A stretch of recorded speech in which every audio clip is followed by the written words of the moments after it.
এই নতুন বছরটা আমরা যেন বেশি বেশি আল্লাহর শুকরিয়া দিয়ে নতুন বছরটাকে সমৃদ্ধ করতে পারি, বেশি বেশি যেন আল্লাহর ইবাদত করতে পারি। নতুন বছরে আমরা শপথ নেই, আমরা যেন অন্তরে হিংসা লালন না করি, বিদ্বেষ লালন না করি, আমরা নিজেরা নিজেরা যেন কাদা ছোড়াছুড়ি না করি, আমরা যেন মিলেমিশে একসাথে একাকার হয়ে যাই। আল্লাহ তুমি কবুল করো, আমরা পড়ি আমিন। 60টা জিনিস মানুষ মরে যাওয়ার পরে তার কবরে পৌঁছতে থাকে। ইন্না মিম্মা ইয়ালহাকুল মুমিন মিন হাসানাতিহি বা'দা মাউতিহ। মানুষ মরে যাওয়ার পরেও যে 60টা জিনিস তার কবরে পৌঁছায় তার মধ্যে একটা হচ্ছে মসজিদান বানাহু। সে যে মসজিদ বানিয়ে গিয়েছে ওই মসজিদের সওয়াব। সুবহানাল্লাহ পড়েন। আপনি টাকা দিয়ে মসজিদ বানিয়ে দিলেন, ওই মসজিদে মুসল্লিরা নামাজ পড়ে, রোজাদাররা এসে ওখানে ইফতার খায়, তাহাজ্জুদ আদায়কারীরা তাহাজ্জুদ পড়ে, তাদের সওয়াবের কমতি হবে না, কিন্তু তাদের সওয়াবের একটা পার্সেন্টেজ সওয়াব যে ব্যক্তি মসজিদ বানালো তার আমলনামায় আল্লাহ ঢুকিয়ে দেয়। সুবহানাল্লাহ বলতে পারলেন না? হে নামাজি আমার ঘরে নামাজে পড়ো আজ, দিলে মে তোমার চরণ তলে হৃদয় যায় নামাজ। হে নামাজি আমার ঘরে নামাজে পড়ো আজ, দিলে মে তোমার চরণ তলে হৃদয় যায় নামাজ। পড়েন আল্লাহু আকবার। কি সুন্দর লিখেছেন কাজী নজরুল ইসলাম। মসজিদ কেমন যেন মসজিদ তার নিজের ভাষায় আল্লাহর কাছে কেঁদে কেঁদে ফরিয়াদ জানায়, আল্লাহ নামাজিরা আমার ঘরে আসে না, কি সুন্দর টাইলস, কি সুন্দর মুসল্লা, কি সুন্দর এয়ার কন্ডিশন, সব আছে কিন্তু মুসল্লি নাই, ঠিক কিনা? মসজিদগুলো আল্লাহর কাছে ফরিয়াদ জানায়, এজন্য আমরা যেন মসজিদমুখী হই। কি মুখী? কাজী নজরুল ইসলাম খুব সুন্দর করে বলেছেন, মসজিদেরই পাশে আমায় কবর দিও ভাই, ঠিক কিনা? মসজিদেরই পাশে আমায় কবর দিও ভাই, যেন গড়ে হতে মুয়াজ্জিনের আযান শুনতে পাই। আমার গোরের পাশে দিয়ে ভাই নামাজিরা যাবে, পবিত্র সেই পায়ের ধ্বনি এ বান্দা শুনতে পাবে। গোরা যাব হতে গুনাহগার পাইবে রেহাই, মসজিদেরই পাশে আমায় কবর দিও ভাই। কত মানুষ নামাজি ভাই মসজিদাঙ্গিহীনাতে, আল্লাহর নামের জিকির করে লুকিয়ে গভীর রাতে। আমি তাদের সাথে ওই আল্লাহর নাম জপতে চাই, আল্লাহর নাম জপতে চাই। পড়েন সবাই, মসজিদেরই পাশে আমায় কবর দিও ভাই, যেন গড়ে হতেও মুয়াজ্জিনের আযান শুনতে পাই। চিল্লায় পড়তে হবে আমিন।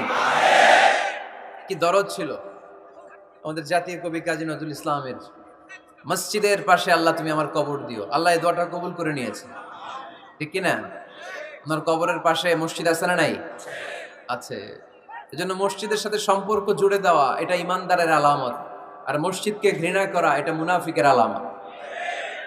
এজন্য আমরা যেন আমাদের হৃদয়টাকে মসজিদের সাথে জুড়ে দেই, মসজিদের সাথে যেন সুসম্পর্ক থাকে। মসজিদ সবার, মসজিদ নিয়ে দলাদলি নাই। দলাদলি আছে অনেক জায়গায়, হানাফি মসজিদ, আহলে হাদিস মসজিদ এরকম আমরা দেখি বা শুনি, এটা ঠিক না। হানাফি মসজিদ বলে কোনো কথা নাই, আহলে হাদিস মসজিদ বলে কোনো কথা নাই। মসজিদ সবার। ছোট্টখাট্ট বিষয় নিয়ে মসজিদে মারামারি, একজন হাত তোলে আরেকজন তোলে না, কিলাকিলি আছে না নাই? একজন বলে জোরে আমিন, আরেকজন আস্তে আমিন, মারামারি আছে না নাই? এগুলো কি মারামারি করার কোনো বিষয়? কথা বলেন। সালাতে ফরজ আছে, ওয়াজিব আছে, সুন্নাহ আছে, খেয়াল করে বুঝবেন। ফরজ যদি নষ্ট হয় সালাত ভঙ্গ হয়, you have to repeat your সালাহ। ওয়াজিব নষ্ট হলে সালাত ভঙ্গ হয় না, নতুন করে পড়া লাগে না, সেজদায় সাহু দিলেই সালাত আদায় হয়ে যায়। আর সুন্নাহ নষ্ট হলে নামাজ নষ্টও হয় না, নতুন করে পড়াও লাগে না, সৌ সেজদাও লাগে না, নামাজ আদায় হয়ে যায় সুন্নাহ নষ্ট হলে। এই যে হাত তোলা না তোলা এটা সুন্নাহ, আমিন জোরে বলা না বলা এটা কি সুন্নাহ, যেটা কোনো কারণে কেউ না করলেও তার নামাজ কবুল করে নেবে কে? আর এই সব সুন্নত লই আমাদের দেশে কিলাকিলি। মৌলভীবাজারে মাশাআল্লাহ এগুলা নাই, এখানেও আছে। এগুলার অবসান ঘটুক, আমরা চাই কি চাই না?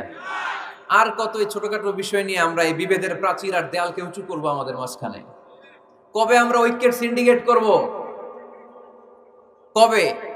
আর কবে সাদা মনের মানুষ হব? কবে? আর কত? অনেক হয়েছে, আর না, এবার থামেন। বিভেদের প্রাচীরকে ভেঙে চুড়িয়ে দেন। ঐক্যের এমন সিন্ডিকেট করতে হবে যাতে কোনো অপশক্তি এই ঐক্যকে ভাঙতে না পারে, বানচাল করতে না পারে। চিল্লায় বলেন ঠিক কিনা?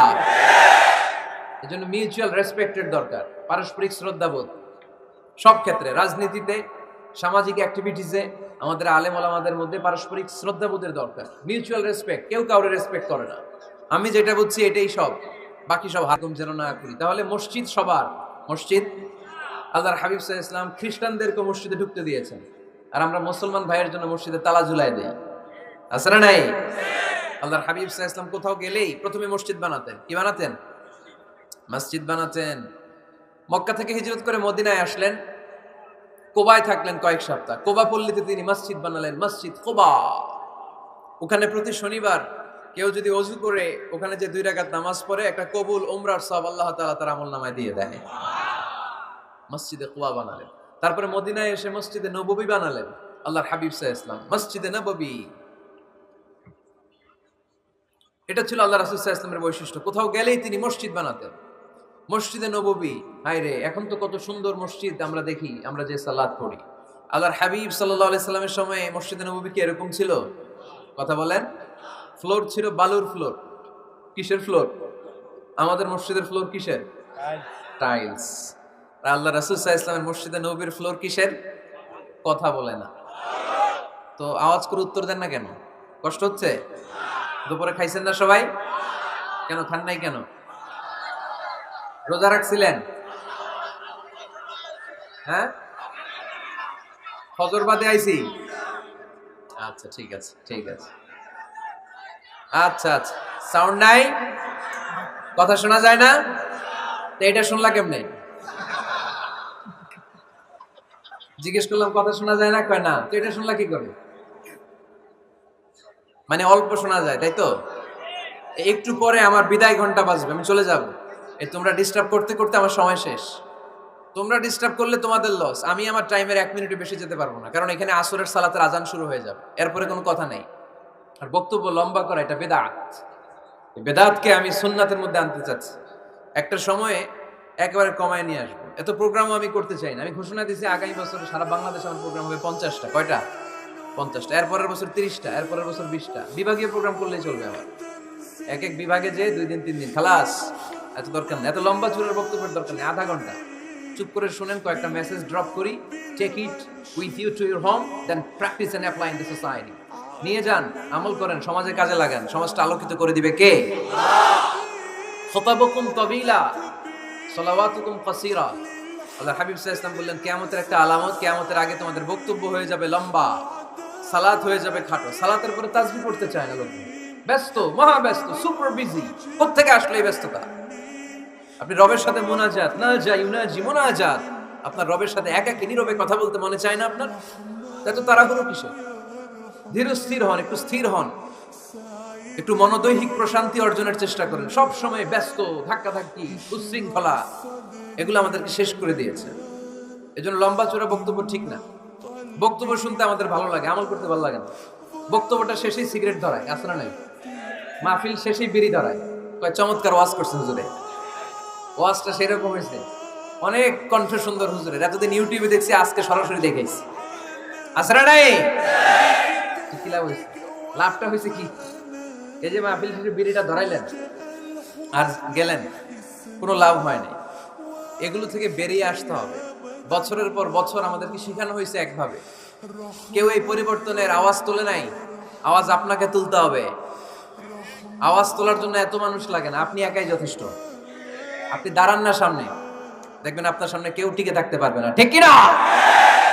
কিন্তু আপনার শক্ত সিদ্ধান্ত লাগবে, পরিবর্তনের জন্য শক্ত মানসিকতা লাগবে, যে আমি পরিবর্তন করতে চাই। We have to change. যুগ জামানা পাল্টে দিতে চাই না অনেকজন। এক মানুষই আনতে পারে জাতির জাগরণ। এক মানুষই বিপদকালে বাঁচায় কাফেলায়। ক্ষুদ্র ডিঙ্গি বাঁচায় জাহাজ অসীম দরিয়ায়। এজন্য আপনার শক্ত সিদ্ধান্ত পারে আপনার মৌলভীবাজারটাকে দেশের শ্রেষ্ঠ জেলা, শ্রেষ্ঠ থানা হিসেবে আল্লাহর কাছে কবুল করতে, ঠিক কিনা? এই জন্য লম্বা চূড়া আলোচনা ঠিক না। ছোটখাটো অল্প কয়েকটা মেসেজ নিয়ে যেতে পারলেই that's enough. On very long road and your salah 5 times a day will be shorter. কিয়ামতের আগে বক্তব্য লম্বা, নামাজ খাটো, তাসবিহ পড়ে না, ব্যস্ত, মহাব্যস্ত। এই মহাব্যস্ততা ছাড়েন, কোরআন সুন্নাহর দিকে ফিরে আসেন। বরকত দিবে কে? বিশ্বনবীর মসজিদে নববীর ফ্লোর বালুর ফ্লোর ছিল, আমাদের ফ্লোর টাইলস। আল্লাহর হাবিব সাল্লাল্লাহু আলাইহি ওয়াসাল্লামের মসজিদে বালি নিচে, এই বালিতেই নামাজ পড়তেন। বৃষ্টি হলে কাদামাটি হয়ে যেত, কাদামাটিতেই সেজদা করতেন। সেজদা করলে কাদার মাটি আল্লাহর হাবিব সাল্লাল্লাহু আলাইহি ওয়াসাল্লামের নাকে আর কপালে লেগে যেত। তিনি সালাম ফিরিয়ে সাহাবাদের দিকে মুখ ফিরিয়ে বসলে দেখতেন প্রতিটা সাহাবীর নাকে আর কপালে কাদার মাটি মিশে আছে। তার মানে প্রিয় নবী সাল্লাল্লাহু আলাইহি ওয়াসাল্লামের মসজিদে নববী ছিল কাঁচা, কিন্তু মুসল্লি ছিল পাকা। আমাদের মসজিদগুলা হয়েছে পাকা, কিন্তু মুসল্লি কাঁচা, ঠিক কিনা? ফজরের সালাতে মানুষ নাই। ইমাম সাহেব আছেন কে কে এলাকায়? দেখি ইমাম, মসজিদের ইমাম, মাশাআল্লাহ। আপনাদের এখানে ওই মসজিদে ফজরের নামাজে কয় কাতার হয়? 5 জন 6 জন? কেনে এত কম? কেনে? হ্যাঁ, আসে না, আসতে চায় না লোকজন। তো এই যে 5-6 জন ফজরের সালাতে, কল্পনা করতে পারেন ফজরের সালাতে এত কম লোক। যেদিন ফজরের জামাতের দৃশ্য আর জুমার নামাজের দৃশ্য একরকম হয়ে যাবে, ওই দিনই বাংলাদেশে ইসলাম কায়েম হয়ে যাবে। এখন স্লোগান তোলে বিপ্লব বিপ্লব, ইসলামে বিপ্লব। আর ফজরের সময় আমি কম্বলের ভিতরে, আছে না নাই? কোনো বিপ্লব হবে না। ফজরের নামাজ জামাতে পড়ুন, সকালটারে বরকতময় করে দিবে কে? আল্লাহর হাবিব সাল্লাল্লাহু আলাইহি ওয়াসাল্লামের মসজিদ ছিল সবার জন্য উন্মুক্ত, এখানে সবাই আসতে পারতো। এজন্য মসজিদ হবে সবার। আমরা মসজিদের আবাদকারী হতে চাই। এজন্য রাব্বুল আলামিন বলেন, ইন্নামা ইয়া'মুরু মাসাজিদাল্লাহি মান আমানা বিল্লাহি ওয়াল ইয়াউমিল আখির ওয়া আকামাস সালাতা ওয়া আতাজ যাকাতা ওয়া লাম ইয়াখশা ইল্লাল্লাহ فعسى أولئك أن يكونوا من المهتدين। সুবহানাল্লাহ পড়েন। রব্বুল আলামিন বললেন মসজিদের আবাদকারী হবে তারা যারা আল্লাহর প্রতি ঈমান আনে, আখিরাতের প্রতি ঈমান আনে, যারা সালাত কায়েম করে, যারা যাকাত আদায় করে, যারা দুনিয়ার কাউকে ভয় পায় না, ভয় পায় একজনকে। চিল্লায় বলেন তিনি কে? যাদের হৃদয়ে আছে আল্লাহর ভয়, তারা কবু পথ ভুলে যায় না। আল্লাহর প্রেম ছাড়া এই দুনিয়া কারো কাছে কোনো কিছু চায় না, ঠিক কিনা? তাহলে যারা মসজিদের আবাদকারী এরা ভয় পায় একজনকে, চিল্লায় বলেন তিনি কে?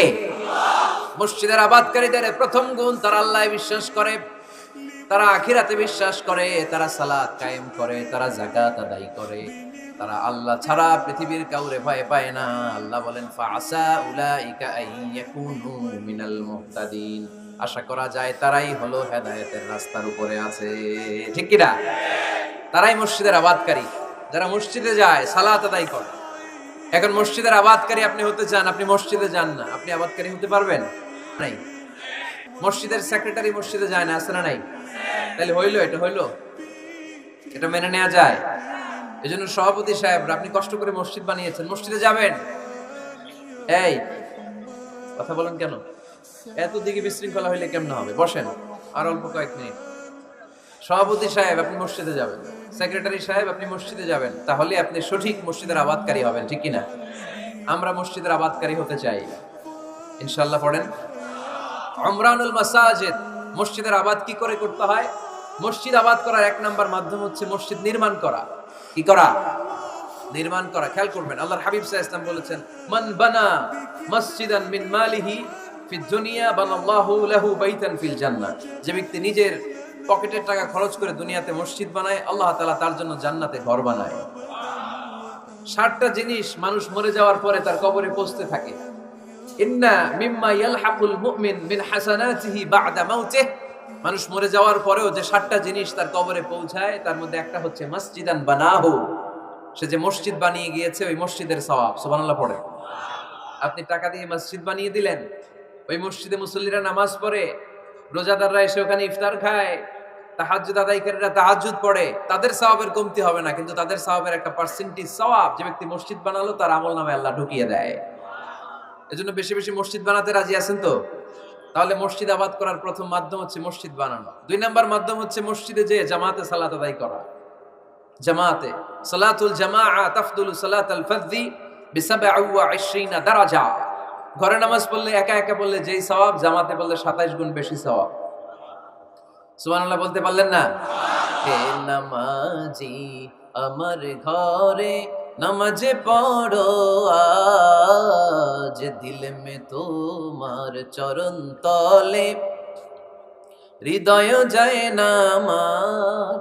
হে নামাজি আমার ঘরে নামাজ পড়ো আজ, দিল মে তোমার চরণ তলে হৃদয় যায় নামাজ। পড়েন আল্লাহু আকবার। কি সুন্দর লিখেছেন কাজী নজরুল ইসলাম। মসজিদ কেমন যেন মসজিদ তার নিজের ভাষায় আল্লাহর কাছে কেঁদে কেঁদে ফরিয়াদ জানায়, আল্লাহ নামাজিরা আমার ঘরে আসে না, কি সুন্দর টাইলস, কি সুন্দর মুসল্লা, কি সুন্দর এয়ার কন্ডিশন, সব আছে কিন্তু মুসল্লি নাই, ঠিক কিনা? মসজিদগুলো আল্লাহর কাছে ফরিয়াদ জানায়। এজন্য আমরা যেন মসজিদমুখী হই। কি মুখী? আওয়াজ করে বলতে হবে, কি মুখী? মসজিদমুখী। তাহলে মসজিদ আবাদের 1 নাম্বার পদ্ধতি মসজিদ বানানো, 2 নাম্বার মসজিদে বেশি বেশি যে জামাতে সালাত আদায় করা, 3 নাম্বারে মসজিদের সাথে সম্পর্ক জুড়ে দেওয়া, হৃদয়টা যেন সবসময় মসজিদের সাথে লেগে থাকে। আল্লাহর হাবিব সাল্লাল্লাহু আলাইহি ওয়াসাল্লাম বললেন, সাবআতুন ইউযিল্লুহুমুল্লাহু ফি যিল্লিহি ইয়াওমা লা যিল্লা ইল্লা যিল্লু। 7 শ্রেণীর ব্যক্তিকে আল্লাহ তাআলা কিয়ামতের দিন আরশের নিচে ছায়া দিবে, যেদিন আল্লাহর আরশের ছায়া ছাড়া কোনো ছায়া পৃথিবীতে থাকবে না। সেই দিনটা কি এই দিনের মতো? কিয়ামতের দিনটা আজকের এই দিনের মতো হবে? 50,000 বছর হবে। এটা লেন্থ, এটা ডিউরেশন। কাআন সাফসাফা লা তারা ফিহা ইওয়াজা ওয়ালা আমতা, লেভেল প্লেইং ফিল্ড, তামার জমিন। একটু কল্পনা করেন তো ওই দিনটা কত ভয়ঙ্কর। বাবা ছেলেরে চিনবে না ওই দিন, ছেলে বাবারে চিনবে না, স্ত্রী স্বামীকে চিনবে না, স্বামী স্ত্রীকে চিনবে না, পীর সাহেব মুরিদ চিনবে না, মুরিদ পীর সাহেবকে চিনবে না, নেতা কর্মীকে চিনবে না, কর্মী নেতাকে চিনবে না। হায় হায়, ইয়া নাফসি বলে কাঁদবে। সূর্যটা মাথার কাছে চলে আসবে, সূর্যের তাপে মাথার মগজগুলো গলে গলে নাকের ছিদ্র আর কানের ছিদ্র দিয়ে টপ টপ করে বেয়ে বেয়ে পড়বে। তৃষ্ণায় মানুষগুলো পাগল পাড়া, জিহ্বাটা বের হয়ে নাভি পর্যন্ত ঝুলতে থাকবে। সেদিন সবাই পাগলের মতো ছুটতে থাকবে, কোনো ছায়া নাই আল্লাহর আরশের ছায়া ছাড়া। আল্লাহর হাবিব বললেন 7 শ্রেণীর ব্যক্তিকে আল্লাহ তাআলা আরশের নিচে ছায়া দিবেন। এর মধ্যে 1 শ্রেণীর ব্যক্তি রাজুলুন কলবুহু মুআল্লাকুন বিল মাসাজিদ, ওই ব্যক্তি যার হৃদয়টা সব সময় আল্লাহর মসজিদের সাথে লেগে থাকে। মসজিদের সাথে যার হৃদয় লেগে থাকে তাকে আরশের নিচে ছায়া দিবে কে? এজন্য অনেকেই দেখবেন এত ভালো নামাজি, জোহর পরে টেনশন করে আসরটা কই করব, আসর পরে চিন্তা করে মাগরিবের সময় আমি কোথায় থাকবো, মাগরিবের সময় টেনশন, ইস এশাটা হয়ে গেলেই তো শেষ। এরকম লোক আছে না নাই? এদেরকে সেই কঠিন ভয়াবহ দিনে আরশের নিচে ছায়া দিবে কে? তারপরে মসজিদ আমাদের 4 নাম্বার পদ্ধতি মসজিদকে পরিচ্ছন্ন রাখা, মসজিদকে ঝাড়ু দেয়া। মসজিদকে যারা পরিষ্কার করে তাদের হৃদয়ের যন্ত্রণা দূর করে দেয় কে? সাইয়েদনা ইব্রাহিম আলাইহিস সালাম এবং ইসমাঈল আলাইহিস সালামকে আল্লাহ তাআলা আদেশ করেছেন, তাহহিরা বাইতিয়া লিত-তাইফিনা ওয়াল আকিফিনা ওয়ার রুকআইস সুজুদ। হে ইব্রাহিম ইসমাঈল, বাপ বেটা দুইজন মিলে মসজিদ ঝাড়ু দাও। কি ঝাড়ু দাও? মসজিদেরি ঝাড়ু বড়দার, ও কামারে হাত শোনো আমারে মুনাজাত। পড়েন, শোনো শোনো ইয়া ইলাহি আমারে মুনাজাত, শোনো আমারে মুনাজাত। পড়েন আমিন। মসজিদ ঝাড়ু দেওয়া মসজিদ আবাদের অন্তর্ভুক্ত। আপনারা কেউ কোনোদিন মসজিদ ঝাড়ু দিয়েছেন নাকি? কে কে দিয়েছেন দেখি? সবাই? সবাই মসজিদের খাদেম? মাশাআল্লাহ। আমিও দিছি মসজিদ ঝাড়ু, অনেক দিছি। মাশাআল্লাহ, আল্লাহ তুমি কবুল করো। যাদের হৃদয়ে বড় জ্বালা, ফ্যামিলিতে সুখ নাই, শান্তি নাই, তারা হৃদয়ে প্রশান্তি আনতে চাইলে এতিমখানায় যাবেন, এতিমের মাথায় হাত বুলিয়ে দিবেন। এতিমের মুখে খাবার তুলে দিবেন, আপনার হৃদয়টারে নরম করে দিবে কে? আল্লাহর ঘর মসজিদে যাবেন, নিজ হাতে মসজিদটারে একটু পরিষ্কার করে দিবেন, আপনার জীবনটারে উজালা করে দিবে কে? তাহলে এগুলো করার মাধ্যমে আমরা মসজিদের আবাদ করতে চাই। আমরা মসজিদের আবাদকারী হতে চাই কি চাই না?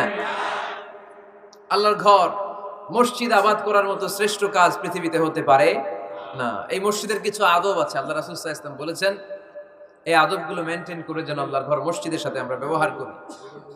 মসজিদের 1 নম্বর আদব হচ্ছে মসজিদে ওযুর সাথে প্রবেশ করা। কিসের সাথে? ওযু করে পরিচ্ছন্ন হয়ে মসজিদে প্রবেশ করা। এজন্য অপবিত্র অবস্থায় গোসল ফরজ, এরকম অবস্থায় মসজিদে ঢোকা যাবে? কথা বলেন, ঢোকা যায়? যেই নারীদের মাসিক চলতেছে, মেনস্ট্রুয়েশনাল পিরিয়ড চলতেছে, ওই নারীদের পক্ষে মসজিদে ঢোকা জায়েজ আছে? নাই। তাহলে এটা হলো 1 নম্বর আদব। মসজিদে ঢোকার সময় কি করে ঢুকবো? ওযু করে, ওযু করে। 2 নম্বর আদব হচ্ছে মসজিদে যাওয়ার সময় সবচেয়ে ভালো জামাটা পরে যাব, সবচেয়ে ভালো পাঞ্জাবিটা পরে যাব। জানতো আপনারা? না সবচেয়ে সিরাটা পরে যান? হ্যাঁ, অনেকের নামাজের জন্য একটা পুরান জামা আছে, সিরা পাড়া, এদিকে হাত উঠালে এদিকে দেখা যায়, আছে না নাই? সবচেয়ে সিরা পাড়াটা রাখে নামাজের জন্য, কপাল পোড়া। আর সুন্নতে খাতনার অনুষ্ঠানে গেলে মাশাআল্লাহ লেহেঙ্গা গায়ে দেয়া যায়, আছে না নাই? না, আপনি ইবাদতের জন্য সবচেয়ে সুন্দর জামাটা রাখবেন। এজন্য রাব্বুল আলামিন বলেন, ইয়া বানি আদম খুযু যিনাতাকুম ইনদা কুল্লি মাসজিদ।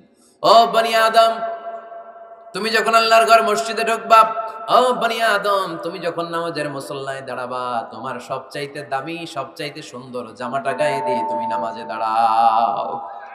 ঠিক কি না? তাহলে এখন মসজিদে যাওয়ার সময় কি গায়ে দিয়ে যাবেন বলেন? খিতা করবাই?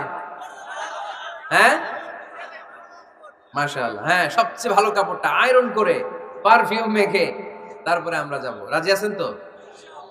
3 নম্বর আদব হচ্ছে মসজিদে ঢোকার সময় বাম পা দিয়ে ঢুকতে হয়।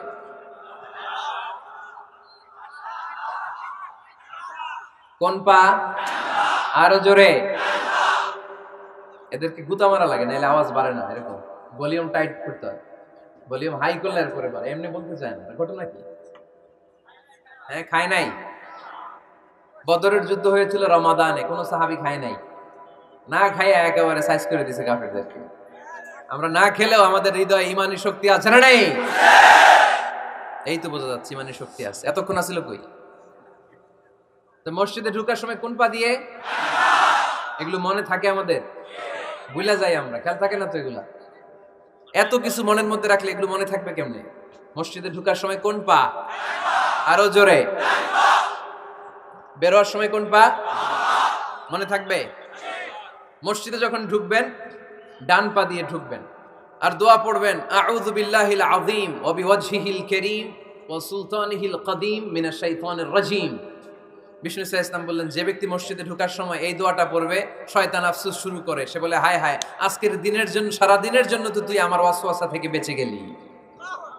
আজকের সারা দিনের জন্য তোরে আমি হারালাম, আজকের সারাটা দিন আল্লাহর পক্ষ থেকে প্রোটেকশন নিয়ে তুই বেঁচে গেলি, আজকের জন্য যা, কালকে তোরে আমি ধরবো। এজন্য এই দোয়াটা পড়ার দরকার আছে না?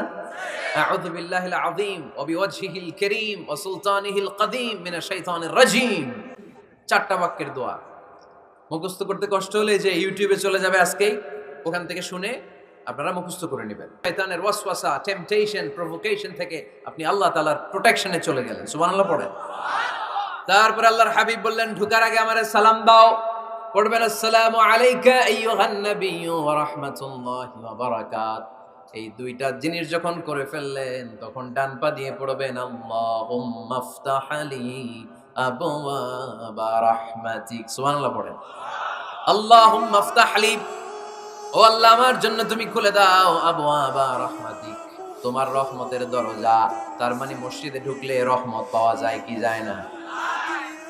মসজিদে ঢুকলে পাওয়া যায় রহমত। মসজিদের বাইরে রহমতের কথা আল্লাহ বলে নাই, মসজিদের ভিতরে রহমত। কোথায় রহমত?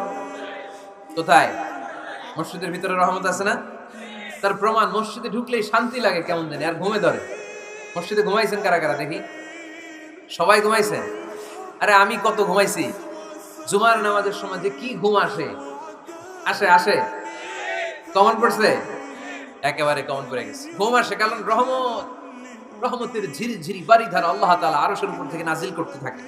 আর এই রহমতের কারণে হৃদয়টা প্রশান্ত হয়ে যায়, অনেকের ঘুমও চলে আসে, ঠিক কি না? এজন্য আল্লাহুম্মা ইফতাহ লি আবওয়াবা রাহমাতিক, ও আল্লাহ তোমার রহমতের দরজাগুলো আমার জন্য খুলে দাও। এই দোয়া পড়লে রহমতের দরজা খুলে দেয় কে? আবার মসজিদ থেকে যখন বের হবেন তখন কোন পা দিয়ে? জোরে বলেন। বাম পা দিয়ে কি পড়বেন? আল্লাহুম্মা ইন্নী আসআলুকা মিন ফাদলিক, ও আল্লাহ তোমার কাছে আমি তোমার পক্ষ থেকে ফদল চাই, মানে রিজিক চাই। রিজিক দেওয়ার মালিক কে? ভিতরে পাওয়া যায় রহমত, আর বাইরে পাওয়া যায় ফদল বা রিজিক। বাইরে পাওয়া যায় কি?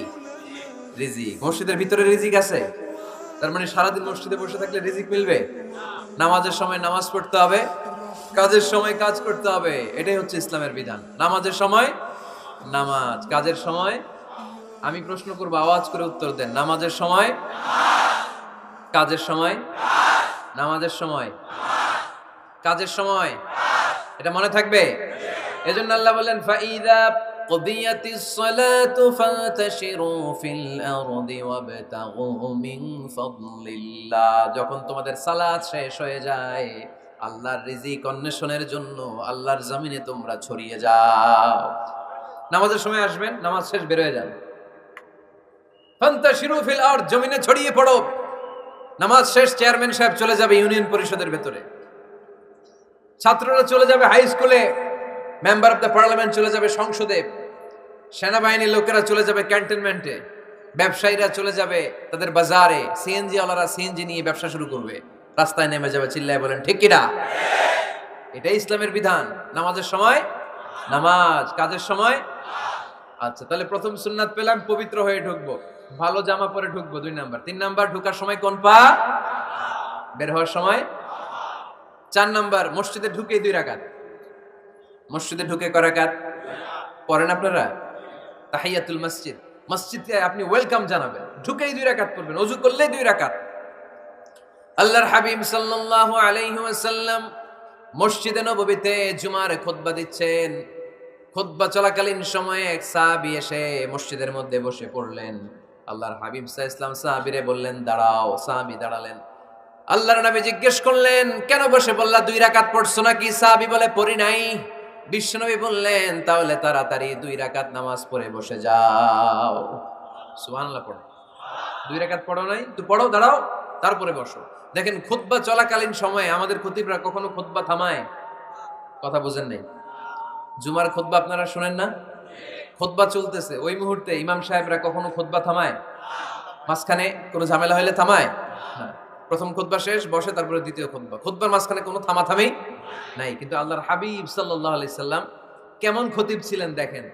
আল্লাহর হাবিব সাল্লাল্লাহু আলাইহি সাল্লামের খুতবা দেওয়ার স্টাইল এন্ড অ্যাটিটিউড এবং আমাদের খুতবা দেওয়ার স্টাইল এন্ড অ্যাটিটিউড, আল্লাহ রাসূল সাল্লাল্লাহু আলাইহি সাল্লামেরটা কত প্রাণবন্ত ছিল। আল্লাহ রাসূল সাল্লাল্লাহু আলাইহি সাল্লাম সোসাইটি ওরিয়েন্টেড একজন পার্সোনালিটি ছিলেন, সমাজের মানুষ কেন্দ্রিক, খুব সামাজিক ছিলেন আল্লাহ রাসূল সাল্লাল্লাহু আলাইহি সাল্লাম। তিনি দেখলেন একজন বসে পড়ছে, উনি খুতবা থামায় দিলেন। জুমার খুতবা থামায় বললেন এই নামাজ পড়ছো না? পড়ো, 2 রাকাত পড়ো। আবার খুতবা শুরু করলেন। সুবহানাল্লাহ পড়বেন না? একবার তিনি খুতবা দিচ্ছেন, দেখলেন আল্লাহ রাসূল সাল্লাল্লাহু আলাইহি ওয়াসাল্লামের 2 জন নাতি হাসান আর হুসাইন রাদিয়াল্লাহু তাআলা আনহুমা, ছোট্ট মানুষ, কাতারের ভিতরে ঢুকে কোন সাহাবী টুপি টান দেয়, কারো পাগড়ি ধরে টান দেয়, একজন এদিকে দৌড় দেয়, আরেকজন ওদিকে দৌড় দেয়। মসজিদে একটা ডিস্টার্ব হচ্ছে।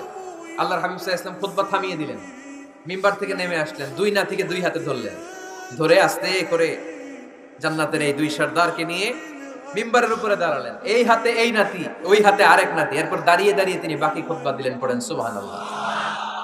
উনিও খুতবা দিতেন, আমরাও খুতবা দেই।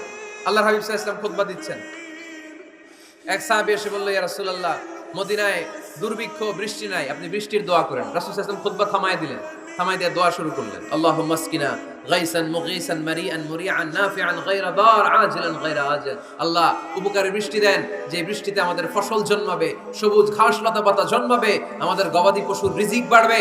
এরকম উপকারী বৃষ্টি আমাদেরকে দিয়ে মদিনাটারে ধন্য করে দেয়। বৃষ্টি শুরু হলো। জুমাবার বৃষ্টি, শনি রবি সোম মঙ্গল বুধ বৃহস্পতি শুক্র, টানা 7 দিন বৃষ্টি। এবার বৃষ্টির চোটে মদিনায় বন্যা হয়ে গেছে। এতদিনে দুর্ভিক্ষ, এতদিনে কি? এখন বৃষ্টির বরকতের দোয়া করছে, বৃষ্টিতে এবার বন্যা। যে সাহাবী বৃষ্টির জন্য দোয়া করতে বলেছিলেন, পরের জুমাবারের খুতবার সময় এসে ওই সাহাবী বলেন, ইয়া রাসূলুল্লাহ, আবার খুতবার মাঝখানে, ইয়া রাসূলুল্লাহ, আর বৃষ্টির দরকার নাই, আর দরকার নেই, এবার বৃষ্টি বন্ধের দোয়া করেন। আল্লাহর হাবিব সাল্লাল্লাহু আলাইহি ওয়াসাল্লাম খুতবা থামিয়ে আবার বন্ধের দোয়া, আল্লাহুম্মা হাওয়ালাইনা ওয়ালা আলাইনা, হে আল্লাহ আমাদের চারিদিকে দেন, মদিনাতে আর বৃষ্টির দরকার নাই, চিল্লায় পড়েন সুবহানাল্লাহ। এজন্য খতিব হবে এরকম প্রাণবন্ত খতিব।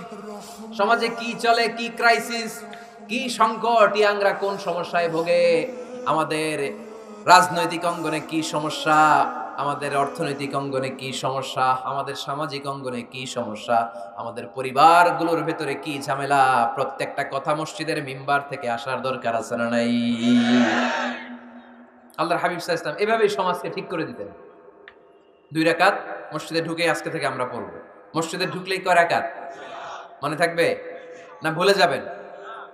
তারপরে আল্লাহর হাবিব সাল্লাল্লাহু আলাইহি ওয়াসাল্লাম বলেছেন, খবরদার কবরের উপর মসজিদ বানিও না। কবরস্থান একদিকে, মসজিদ আর একদিকে, কিন্তু বাংলাদেশে মসজিদের সাথে কবর মেলানো আছে না নাই? ছোট্ট একটা মসজিদ কিন্তু এত বড় বাবার কবর আছে না নাই? এগুলো করবেন না আপনি। আগে হবে মসজিদ, পরে কবরস্থান। যেমন মসজিদে নববী হয়েছে আগে, তারপরে বিশ্বনবীর কবর এখানে আছে না নাই? মসজিদে নববী প্রতিষ্ঠিত হয়েছে আগে, পরে বাকি কবরস্থান আছে না নাই? কিন্তু কোন আল্লাহর ওলির কবরস্থানের উপরে যদি মসজিদ বানান, তার উপর লানাত দিয়েছে কে? লাআনা রাসূলুল্লাহ আলাল ইয়াহুদ ওয়ান নাসারা ইত্তাখাযু কুবুর আমবিয়াইহিম মাসাজিদা। আল্লাহর রাসূলের লানত ইহুদি নাসারাদের উপর, কারণ ইহুদি আর নাসারাদের একটা খাসলাত, একটা বৈশিষ্ট্য ছিল, তারা তাদের নবীদের কবরের উপরে মসজিদ বানায় ফেলত। এটা করা যাবে? আবার মসজিদের কিবলার দিকে যেন কবরস্থান না হয়, তাহলে শিরক হওয়ার সম্ভাবনা আছে না নাই? খুব সাবধান, আল্লাহ সব মাফ করে কিন্তু শিরক মাফ করে না, ঠিক কি না? শিরক হচ্ছে মহাপাপ, সব পাপের বাপ। এজন্য আমরা সব করলেও শিরকের গুনাহ মুসলমান কখনো করতে পারে। এরপর আল্লাহর হাবিব বললেন, মসজিদকে পরিষ্কার পরিচ্ছন্ন রাখো, এটাও মসজিদের আদাব। মসজিদে আতর লাগিয়ে দেন, বাখুর জ্বালিয়ে দেন। আপনাদের এই এলাকার মধ্যে তো বাখুরের অভাব নাই, আগরের অভাব নাই, ঠিক কি না? গতকাল প্রোগ্রাম ছিল কই? সুজানগর, আগরের রাজধানী। আগর চিনেননি আপনারা? হ্যাঁ, এই যে দেহনেল উদ পারফিউম, আপনাদের এই যে মাহতাব সাহেবের আল হারামাইন, এরপরে যে আজমল কোম্পানি, এও আপনাদের এই মৌলভীবাজার এলাকার। এরকম অনেক কোম্পানি আছে দুবাই ভিত্তিক, গোটা বিশ্বে ওনারা ব্র্যান্ডিং করেছে। এগুলোর র ম্যাটেরিয়াল, কাঁচামাল যায় হচ্ছে আপনাদের মৌলভীবাজার থেকে। ছেলের বউ শাশুড়ির ওয়াজ গতকাল করছে, শুনে নিন। শাশুড়ি আর বৌমার কিলাকিলি, গতকালের ওয়াজের বিষয় ছিল কি? শাশুড়ি বৌমার কিলাকিলি কি করে থামাবেন, শুনে নিন। আচ্ছা ঠিক আছে, মুফতি সাহেবদের কাছ থেকে জেনে নেবেন এই প্রশ্ন। আমি উত্তর দিলে আবার কিলাকিলি লেগে যাবে বাংলাদেশ। কিলাকিলির দরকার নাই। সম্মানিত ভাইয়েরা, মসজিদ পরিষ্কার পরিচ্ছন্ন রাখবেন, এই বাখুর জ্বালাবেন, দেহনেল উদ, এই পারফিউম গুলো ছড়িয়ে দিবেন। মসজিদের মধ্যে অনেক মসজিদে দুর্গন্ধ আছে না নাই? এই কার্পেটের মধ্যে ময়লা, পরিষ্কার করে না। আল্লাহর হাবিব সাল্লাল্লাহু আলাইহি ওয়াসাল্লাম বলেছেন, খবরদার। আম্মা জান আয়েশা বর্ণনা করেন, আমার রাসূলুল্লাহ সাল্লাল্লাহু আলাইহি ওয়াসাল্লাম বিবিনাইল মসজিদ ফিদ দুয়ার ওয়া আন তুতাইয়াবা ওয়া তুনাযাফ, আমরা যেন এলাকা এলাকায় মসজিদ বানাই, মসজিদগুলোকে যেন পারফিউম দিয়ে, আতর দিয়ে সুগন্ধময় করে দেই, বিশ্বনবী আদেশ করেছেন। সুবহানাল্লাহ পড়ুন। এজন্য কোনো অপরিচ্ছন্ন মসজিদ থাকতে পারবে না। মসজিদের পাশ দিয়ে গেলে আতরের ঘ্রাণে আমোদ হয়ে লোকজন যেন বুঝতে পারে এটা আল্লাহর ঘর, মসজিদ। চিল্লায় বলেন ঠিক কি না? এরপর আল্লাহর হাবিব সাল্লাল্লাহু আলাইহি ওয়াসাল্লাম বলেছেন, মসজিদের আরেকটা আদব হলো মসজিদকে অতিমাত্রায় ডিজাইন না করা। বেশি ডিজাইন করা যাবে না। এমন ডিজাইন করা যাবে না যেটা মসজিদ বোঝাই যায় না। এত লাইটিং ফাইটিং করে, এটা কি মসজিদ না কমিউনিটি সেন্টার বোঝাই যায় না? আছে না নাই? আছে। এরকম যেন আমরা না করি সম্মানিত ভাইয়েরা। বিশেষ করে মসজিদের সামনের দেয়ালে। কোন দেয়ালে? সামনের দেয়ালটা, কেবলার দিকে যেই দেয়াল, এই দেয়ালটা হতে হবে ফ্রেশ, যাতে করে মানুষের দৃষ্টি আকর্ষণ না করে। প্রায় মসজিদের দেয়ালের মাঝখানে দেখবেন আপনি ক্যালেন্ডার ঝুলায় রাখে, আছে না নাই? মৌলভীবাজারের কি অবস্থা? খিতা খবর আছে? তো এই যে ক্যালেন্ডার ঝুলায় রাখে, ওইখানে দেখবেন বিভিন্ন মসজিদের ছবি, এতিমখানার ছবি, মানুষের ছবি। তো মানুষ নামাজও পড়ে, আবার ওগুলোও তাকায়, আছে না নাই? প্রথম কাতারে পরে ওইখানে কি লেখা, এগুলো পরে, তার ডিস্টার্ব হচ্ছে না? এই মুসল্লির দৃষ্টি যাতে অন্যদিকে না যায়, এটা খেয়াল রাখতে হবে। যদি পারা যায়, মসজিদের সামনে কোনো ঘড়ি টড়ি চলবে না। ঘড়ি মসজিদের পেছনের দেয়ালে, সময়সূচি পেছনের দেয়ালে, সব পেছনে। সময় কয়টা বাজে ওটা ইমাম দেখলেই চলবে, ইমাম এভাবে দেখে নিবে, আপনারাও দেখে নিবেন। কিন্তু সামনের দেয়ালটা যত সিম্পল করা যায়। আল্লাহর হাবিব সাল্লাল্লাহু আলাইহি ওয়াসাল্লাম নামাজ পড়া অবস্থায় সামনে এমন কিছু রাখতেন না যেটাকে যেটার দ্বারা আল্লাহর হাবিব সাল্লাল্লাহু আলাইহি ওয়াসাল্লামের সালাতে মনোযোগ অন্যদিকে চলে যায়। আমরা যখন সালাত পড়ি, যদি অন্যদিকে তাকাই, ফেরেশতার মাধ্যমে আল্লাহ একটা ডাক দেয়, বলে আকবিল, এই বান্দা ফিরে আয়, তোর নজর থাকা দরকার সিজদার জায়গায়, ফিরে আয়।